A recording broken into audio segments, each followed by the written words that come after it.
ভোলার লালমোহনে যৌতুক দিতে দেরি হওয়ায় কনেপক্ষের লোকজনের উপর হামলার অভিযোগ উঠেছে বরপক্ষের বিরুদ্ধে। হামলায় কনের বাবা, মা, বোন সহ 4 জন আহত হয়েছেন। গতকাল দুপুরে উপজেলার ঘোলপাড়া এলাকায় এই ঘটনা ঘটে।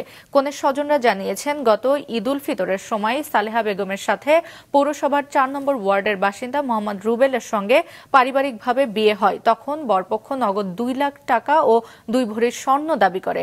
গতকাল সালেহাকে শ্বশুরবাড়িতে উঠিয়ে নিয়ে যাওয়ার কথা ছিল। এজন্য বরপক্ষের লোকজনকে দাওয়াত করা হয়। বরপক্ষের লোকজন দাওয়াতে এসে প্রথমেই যৌতুক দাবি করে বসে। যৌতুক দেওয়ার জন্য কনের বাবা সময় চাইলে বরপক্ষ কনেপক্ষের লোকজনকে মারধর করে।